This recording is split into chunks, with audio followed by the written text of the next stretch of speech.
लेकिन सबसे पहला सवाल जो मैं यहां पर करना चाहती हूं, राखी राठौर जी, आप ही से करना चाहती हूं कि सीबीआई अब मामले की जांच करेगी।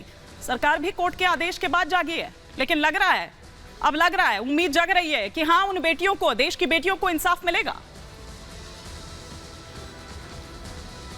देखिए, सरकार की जो कार्रवाई है, उनके जो एफर्ट है, उसको इंटरप्रेट करने से पहले ये भी देखने की आवश्यकता है कि मणिपुर का बैकग्राउंड क्या था। आप जानते हैं कि पिछले कई सालों से, इनफैक्ट मैं कहूँ तो 50 सालों से पुरानी एक प्रॉब्लम थी, जिसको खत्म करने का, जिसको कम करने का प्रयास मोदी गवर्नमेंट ने किया।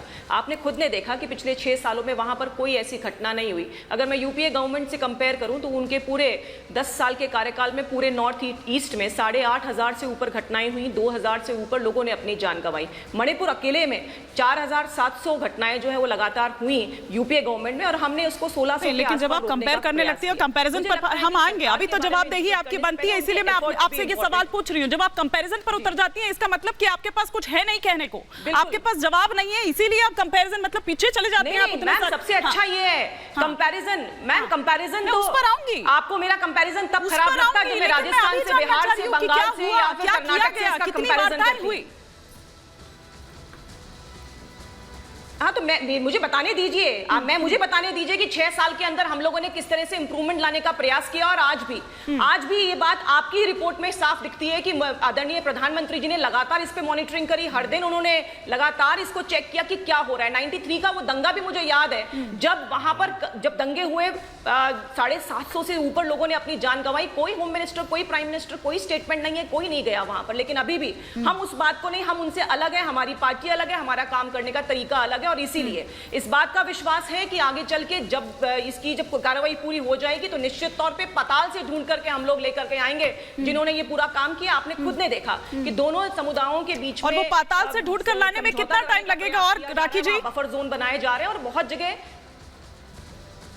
देखिए, मुझे लगता है कि जिस तरह से कल सरकार ने 35,000 से ऊपर डिप्लॉयमेंट किया है नई फोर्स का, उनके माध्यम से हम लोग अब जल्द से जल्द इस पूरी कंडीशंस को, वहां पे जो सिचुएशंस हैं, जैसा कि आपके भी सहयोगी मीनाक्षी जी ने भी कहा कि वहां पे स्कूल जो है वो खुलने लगे हैं, वहां पर बाजार खुलने लगे हैं, बहुत चीजें वहां सामान्य होने लगी है। लेकिन एक बात जरूर कहूंगी, जिस तरह से विपक्षी पार्टी अब जाने का प्रयास कर रही है, कुछ दिन पहले इन्हीं के INDIA के जो एक सहयोगी हैं, उन्हीं ने, कीर्ति आजाद जी ने एक ट्वीट किया जिसमें एक और घटना वहां मेंशन की ट्वीट में और लिखा कि ये मणिपुर का है, जबकि जब फेक ट्वीट के माध्यम से मालूम चला कि वो तो म्यांमार की घटना है। मैं तो निवेदन करूंगी हाथ जोड़ के, सेंट्रल गवर्नमेंट बहुत प्रयास कर रही है कि वहां स्थिति संभल जाए, वहां नॉर्मल हो जाए, लेकिन राजनीति करने के लिए वहां जाने की आवश्यकता नहीं है। अजय जी, राजनीति करने के लिए, माहौल बनाने के लिए, सियासत चमकाने के लिए आप लोग वहां पर जा रहे हैं।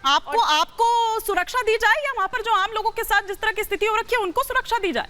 माहौल बना रहे हैं आप लोग। नेथानी जी, एग्जैक्टली ये डबल इंजन की सरकार, इस बात की गारंटी है कि वहां पर राखी जी, राखी जी, आप ही का सवाल। डबल इंजन की सरकार वहां जो काम कर रही है, अपने उन कृत्यों को छुपाने के लिए जिससे देश शर्मसार हुआ, ब्रिटेन की संसद में चर्चा हो रही है, देश के विदेशों की संसद में चर्चा हो रही है कि मणिपुर में आखिर ये विश्वगुरु क्या। आप विदेशों की ही संसद को देखेंगे, अपनी संसद को देख लीजिए कि क्या हो रहा है। वही तो बता रहा हूँ। और हमारी संसद में चर्चा करने से जिले इलाही साहब कभी मिस्र की मस्जिद में चले जा रहे हैं, तो कभी ब्रिटेन चले जा रहे हैं, और कभी अमेरिका चले जा रहे हैं रेड कॉर्पेट लेने, और कभी बांग्लादेश चले जा रहे हैं। अब अगला प्रोग्राम में आपको बता दूं, मुद्दे पर रह लेते हैं सर। हम किस पर चर्चा करने के लिए? असल मुद्दा ही तो गौण हो गया है सर। 70 दिन के बाद जब वीडियो आता है पब्लिक डोमेन में और टीवी के आपके चैनलों के माध्यम से, तो सरकार की वो बंद आंख और सरकार की वो सोई हुई नींद खुलती है और जागरूकता आती है।